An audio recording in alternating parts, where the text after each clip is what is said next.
Bismillahirrahmanirrahim. Assalamualaikum warahmatullahi wabarakatuh. Alhamdulillah, puji syukur kehadirat Allah Subhanahu wa Ta'ala, karena kita masih diberikan kesempatan, masih diberikan izin, masih diberikan rahmat sehingga kita dapat menyelenggarakan perkuliahan walaupun cuma lewat YouTube. Di video kali ini saya akan membahas tentang metode penelitian kuantitatif dan kualitatif. Jadi di video ini saya hanya akan membahas tentang perbedaan antara kuantitatif dan kualitatif begitu ya.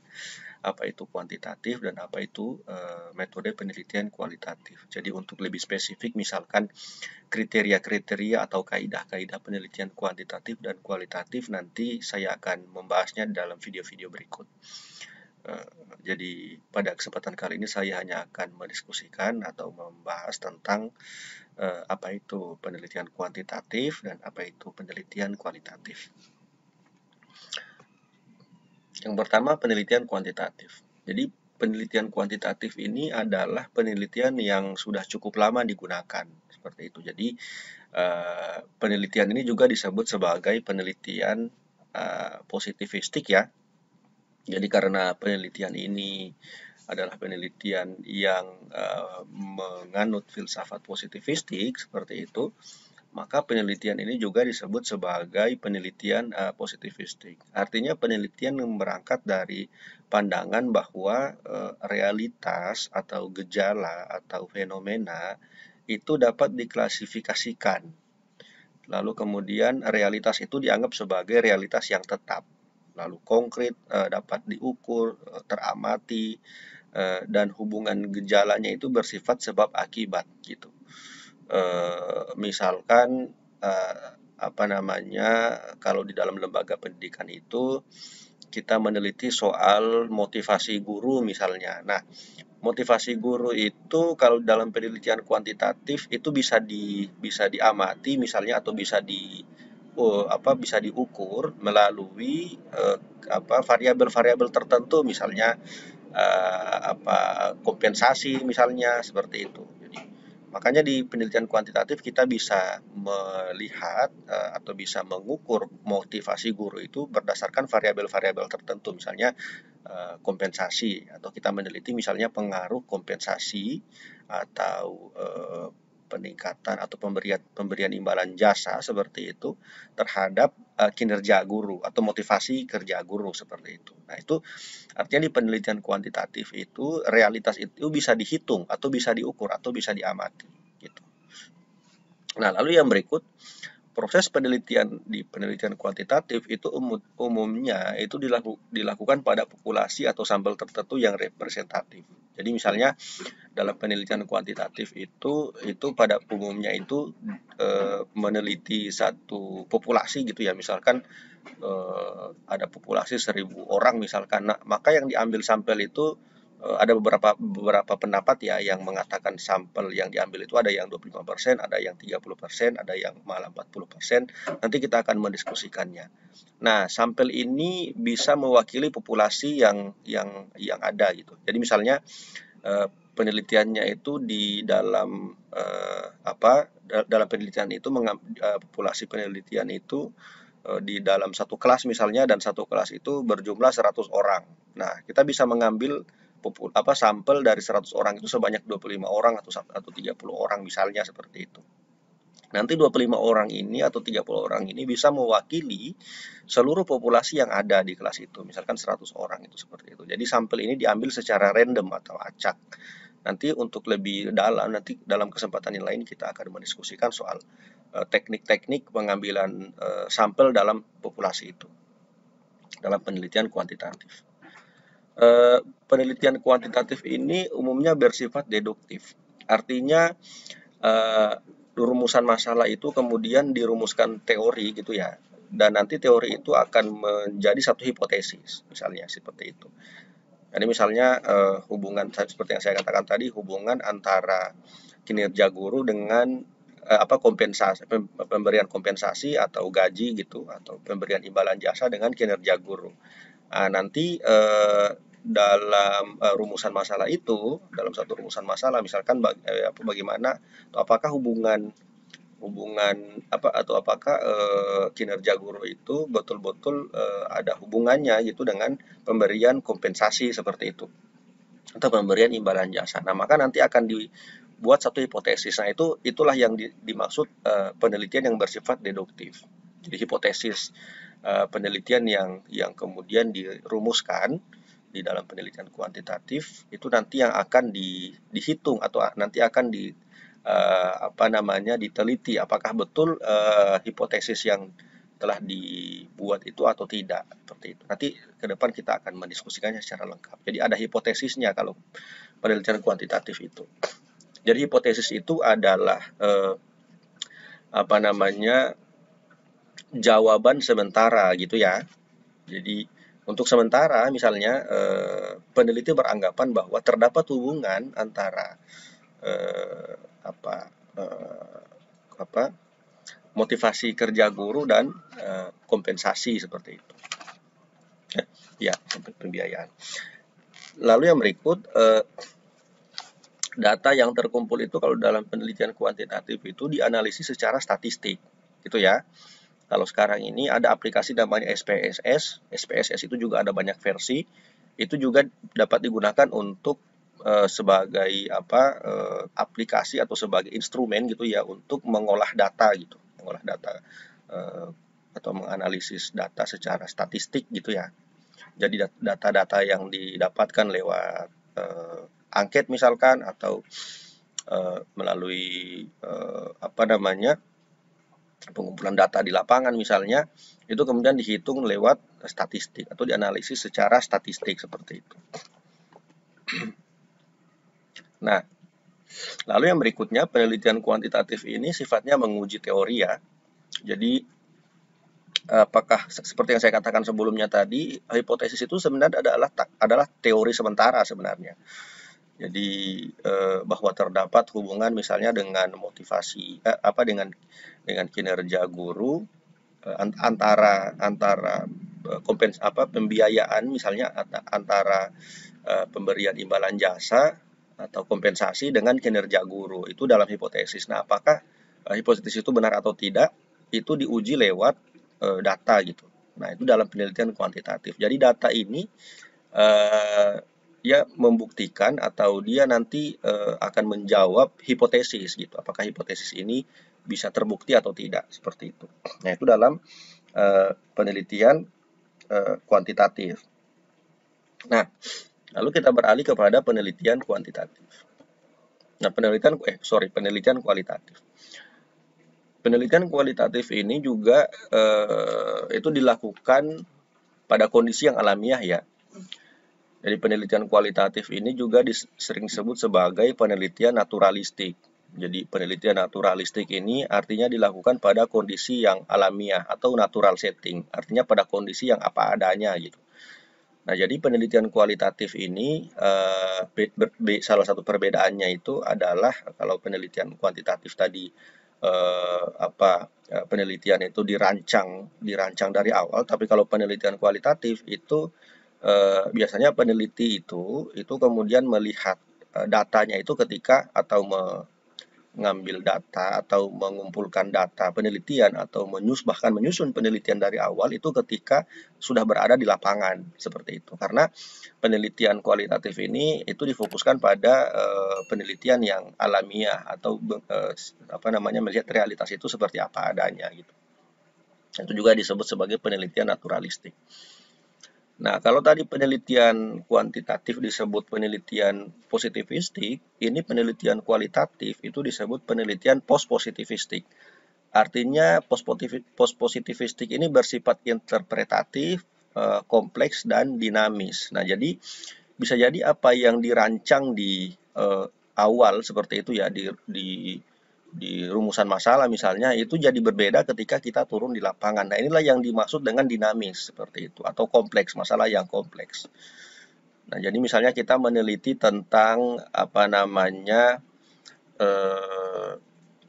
sarana dan prasarana yang ada di lembaga pendidikan. Nah, kita misalnya melihat di dalam teori gitu ya, atau di dalam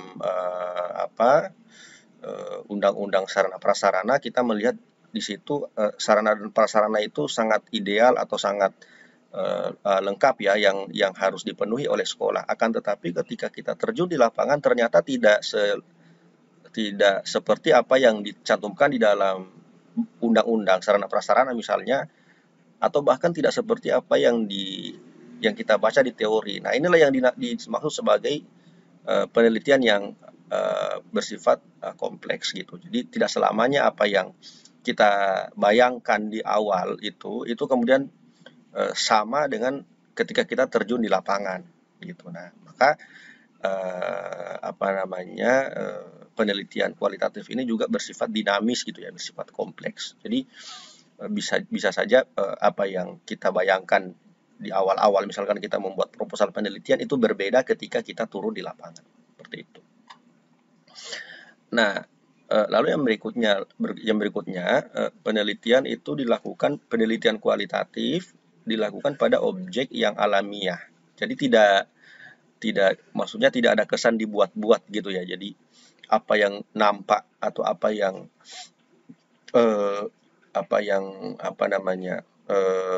terjadi gitu. Nah, itu yang kemudian kita jadikan sebagai objek yang nantinya dapat kita jadikan sebagai data penelitian, seperti itu. Nah, lalu yang berikut penelitian kualitatif ini yang paling penting itu adalah human instrument. Jadi instrumen yang paling penting dalam penelitian kualitatif ini adalah si peneliti itu sendiri atau manusia itu sendiri atau yang melakukan penelitian itu sendiri gitu. Nah, maka di sini penguasaan teori-teori, penguasaan wawasan itu harus dimiliki oleh sang peneliti gitu, karena dia bertugas nanti di lapangan, dia menginterpretasikan. Jadi ketika dia melakukan pengumpulan data, misalkan wawancara atau observasi, dan pertama kan dia turun di lapangan melakukan observasi, jadi melakukan pengamatan gitu ya, pengamatan lapangan. Maka melakukan pengamatan itu tidak hanya sekedar mengamati, tetapi kemudian peneliti itu harus memiliki wawasan, harus memiliki teori yang kuat gitu ya. Ketika dia turun di lapangan gitu, sehingga apa yang diamati itu kemudian bisa diinterpretasikan, bisa bisa dimaknai seperti itu, sehingga yang kelihatan itu realitas yang dilihat itu kemudian bisa dimaknai secara lebih mendalam. Nah, inilah yang saya katakan tadi bahwa peneliti itu menjadi instrumen penting, dan karena peneliti menjadi instrumen yang penting, maka peneliti itu harus memiliki wawasan yang luas, memiliki banyak menguasai banyak teori dan seterusnya, seperti itu. Nah, maka inilah yang salah satu yang menjadi penting dalam penelitian kualitatif gitu. Teknik penelitian kualitatif juga itu pengumpulan datanya itu bersifat triangulasi ya, maksudnya pengumpulan data yang dilakukan secara gabungan atau simultan. Jadi peneliti sebagai instrumen penting dalam penelitian kualitatif, ketika dia turun di lapangan, dia itu melakukan pengumpulan data itu secara berkala atau secara simultan dan mendalam begitu, baik melalui observasi, melalui wawancara maupun dokumentasi. Nah, itu dilakukan secara simultan. Jadi tidak misalkan hari ini melakukan penelitian, lalu melakukan penelitian misalnya 2 atau 3 bulan lagi. Nah, itu berarti tidak simultan pengumpulan datanya gitu. Nah, jadi simultan itu artinya berkesinambungan terus, apa yang ditemukan hal baru itu yang dikejar gitu. Jadi apa yang tidak sempat dibayangkan ketika ditemukan di lapangan gitu, itu yang kemudian terus dikejar sampai ditemukan. Nah, ini yang dinamakan mengumpulkan data secara atau pengumpulan data secara gabungan atau simultan gitu. Jadi data itu kemudian dikejar terus sampai mendapat data itu sampai mendapatkan makna secara lengkap begitu ya, secara lebih mendalam, seperti itu. Nah, kalau dalam penelitian kuantitatif itu menguji teori, menguji hipotesis, seperti yang saya sampaikan tadi, kalau dalam penelitian kualitatif itu menemukan teori baru, gitu. Jadi apa yang tidak terbayangkan sebelumnya itu kemudian dalam penelitian kualitatif itu dapat ditemukan. Gitu. Nah, contoh misalnya seperti sarana dan sarana prasarana tadi, misalnya apa yang menyebabkan sarana dan prasarana di satu sekolah itu tidak lengkap misalnya atau tidak sesuai dengan standar sarana dan prasarana sebagaimana diatur dalam undang-undang seperti itu. Nah, maka ketika kita terjun di lapangan dan melakukan penelitian dengan metode kualitatif, itu kita bisa menemukan penyebab-penyebab tertentu atau banyak sekali penyebab-penyebab yang kompleks yang bisa kita interpretasikan bahwa yang menyebabkan sarana dan prasarana itu kurang lengkap itu karena ada beberapa faktor gitu. Ada beberapa apa namanya? Beberapa penjelasan ya atau beberapa sebab begitu ya yang bisa ditemukan terkait dengan apa yang menyebabkan sarana dan prasarana di sekolah itu tidak lengkap gitu. Dan jadi kita bisa bisa menginterpretasikan apa yang kita temukan di lapangan. Ya, jadi kalau seperti kalau kayak tadi itu kuantitatif itu seperti yang saya katakan tadi dia menguji hipotesis, menguji teori. Kalau kualitatif dia itu menemukan teori baru gitu. Seperti itu, menemukan teori gitu. Nah, nanti ke depan kita akan menjelaskan, kita akan mendiskusikan lebih dalam terkait dengan metode-metode kualitatif dan kuantitatif, termasuk langkah-langkah dalam melakukan penelitian kuantitatif dan kualitatif. Nah, maka di dalam penelitian kualitatif itu sebenarnya kalau kita mengikuti betul kaidahnya, kaidah-kaidah penelitian kualitatif itu sebenarnya jauh lebih sulit penelitian kualitatif ketimbang penelitian kuantitatif. Cuma kan saat ini banyak teman-teman kita yang lebih memilih penelitian kualitatif karena alasan kuantitatif itu banyak angka-angka gitu ya. Jadi eh, banyak sekali kayak saya mengajar di kelas itu saya menanyakan ke teman-teman mahasiswa, mereka menjelaskan bahwa alasan mereka memilih penelitian kualitatif karena kualitatif itu lebih mudah kata mereka.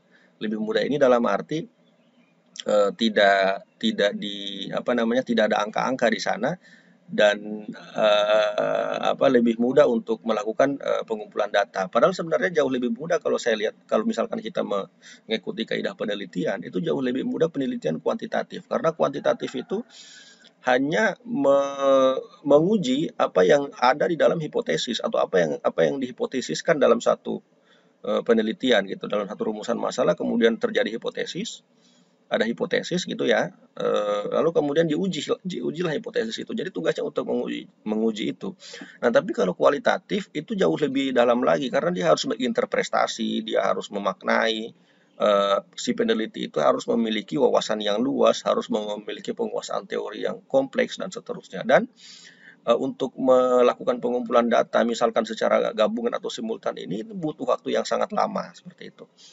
eh, ada yang namanya di penelitian kualitatif itu ada yang namanya data jenuh. Jadi data jenuh itu data yang memang betul-betul kita sudah menemukan maknanya secara mendalam gitu. Nah, itu namanya data jenuh. Nanti kapan-kapan kita akan mendiskusikan itu. Nah, maka sebenarnya penelitian kualitatif ini yang jauh lebih sulit karena biasanya penelitian kualitatif ini memakan waktu yang lebih lama dan harus memiliki apa ya, si human instrument ini atau instrumen penelitian yang di mana peneliti itu sendiri yang merupakan instrumen penelitian yang paling penting. Peneliti itu harus memiliki wawasan yang luas, memiliki penguasaan teori yang mendalam dan juga banyak dan seterusnya untuk memaknai dan menginterpretasikan data yang telah dikumpulkan seperti itu. Nah, tapi nanti silakan teman-teman pilih ya sesuai dengan apa yang teman-teman ingin dalami gitu. Nah, nanti berikut apa pertemuan-pertemuan berikut kita akan mendiskusikan lebih dalam lagi langkah-langkah dalam penelitian kuantitatif dan kualitatif. Mungkin kita akan bagi dalam 2 pertemuan. Penelitian kuantitatif 1 pertemuan, penelitian kualitatif 1 pertemuan, seperti itu. Baik, terima kasih teman-teman sekalian telah menyimak video ini. Semoga video ini bisa bermanfaat bagi kita semua. Kita ketemu lagi di video-video berikut. Demikian, mohon maaf atas segala kekurangan. Wassalamualaikum warahmatullahi wabarakatuh.